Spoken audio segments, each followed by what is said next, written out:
Abdulmecid, April 25, 1823, Istanbul, June 26, 1861, Istanbul, was the 31st Ottoman Sultan and the 110th Islamic Caliph. He is the second Mahmud's son from Besmi Sultan. After his father's death on July 1, 1839, he ascended to the Ottoman throne at the age of 16. He knew Arabic and Persian, one of the Eastern languages, and French, one of the Western languages, very well. He was a good calligrapher. He was familiar with Western music. He belonged to the Mevlevi sect. Sultan Abdulmecid was handsome, kind, intelligent and compassionate. The state was not governed by him, but by the bureaucracy that prepared the Tanzimat movement. His luck was that he came across statesmen such as Mustafa Rezat, Mehmet Emin Ali Pasha and Fuat Pasha. Among the Islamic caliphs, Sultan Abdulmecid was the one who served Hermind the most. He has performed an astonishing service on this path. He had the Kaaba and Masjid al-Haram seriously repaired and renovated the Golden Groove. He rebuilt the Masjid an-Nabawi in Medina on its original building, with even the columns intact. Its name lives on with the newly opened gate called Babi Mesidi in this mosque and the monogram embedded on it. He modestly had his name written in handwriting under the rough bricks he sent to lay in the cell of Sadet.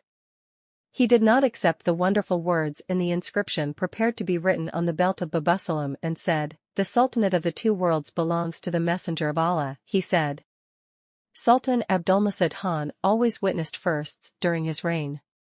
The world's first telegraph line was established between Istanbul and Varna, and the first telegram was sent by Sultan Abdulmecid, asking for the welfare of the military children there.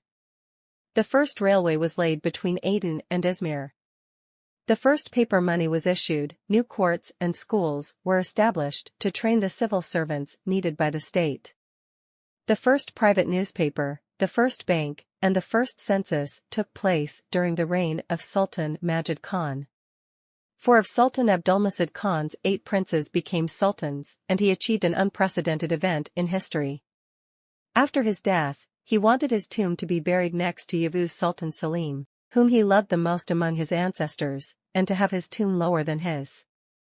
During the famine that broke out in Ireland in the 1840s and resulted in the death of more than 1 million people, he decided to provide aid in 1847 after the famine spread as a result of the British blockade on the island and when an Irish doctor came to visit and told him that his own family had sacrificed in this famine. Thus, he ensured food aid was provided to this country by ship.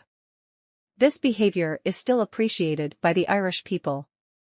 The people of Ireland sent a letter of gratitude to the Sultan. The tomb, located in the Fadi Karsamba district, is in the burial area within the Sultan Selim complex.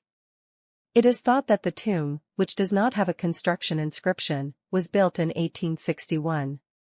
It is thought that the architect of the tomb, which was built during the Sultan's lifetime, was Garabet Bulyan, the chief architect of the period. Many of the gifts given to the tomb by the children of Sultan Abdulmecid Khan have been replaced.